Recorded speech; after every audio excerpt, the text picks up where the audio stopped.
ชื่อประภาวันบุญจงค่ะอายุเท่าไหร่เนาะปีนี้30 ปีค่ะก่อนกำหนดมานานหรือยัง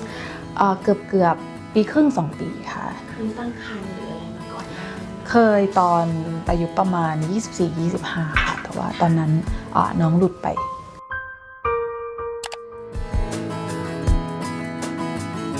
ตอนที่แต่งงานกันแรกๆค่ะ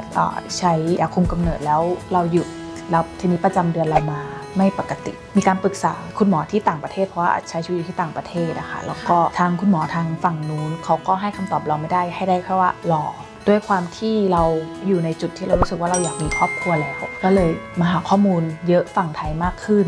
ก็เลยเริ่มมารู้จักอีกซีจากที่ไทยด้วยปัญหาในส่วนผู้หญิงส่วนหนึ่งแล้วในส่วนของผู้ชายเบื้องต้นมีปัญหาคือตอนนั้น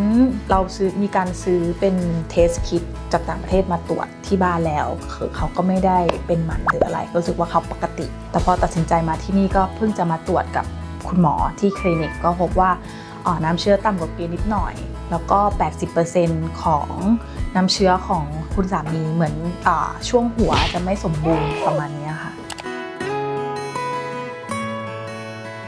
เป็นเพราะว่าทีม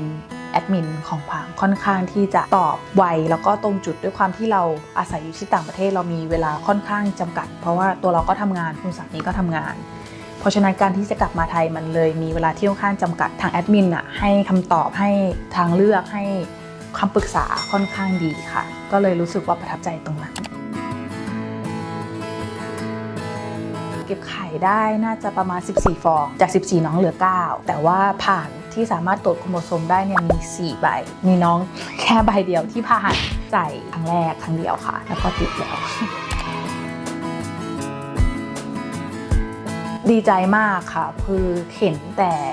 ของคนอื่นที่เขาได้ยินเสียงหัวใจเนาะเราก็ไม่รู้สึกว่าเราจะรู้สึกยังไงโอเคน้องอยู่ในท้องแล้วนะคือนี่ลูกเรานะคือน้องมีชีวิตอยู่ในตัวเราแล้วอะไรอย่างเงี้ยค่ะก็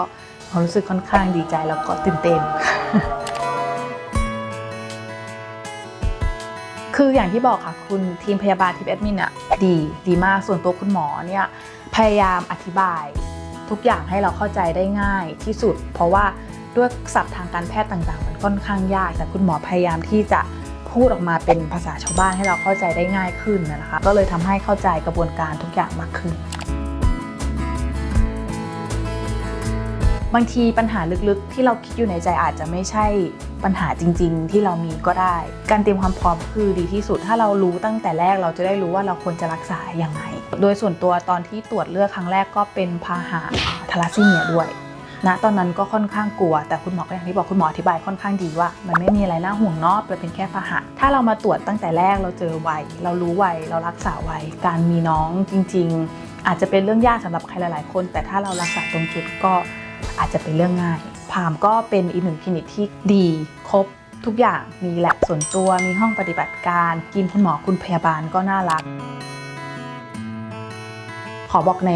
คู่สมรสต่างชาติเนาะคุณหมอสามารถอธิบายให้คู่สมรสเข้าใจได้โดยที่เราไม่จำเป็นต้องเป็นคนกลางอันนี้ก็เป็นอีกหนึ่งจุดแข็งเลยที่เลือกพามจริงๆเพราะว่าอย่างที่บอกค่ะศัพท์ทางการแพทย์มันค่อนข้างยากเราก็ไม่ได้มีความรู้ขนาดนั้นแต่คุณหมอสามารถอธิบายให้คุณสามีเข้าใจได้พามก็เป็นทางเลือกที่ดีทางหนึ่งค่ะ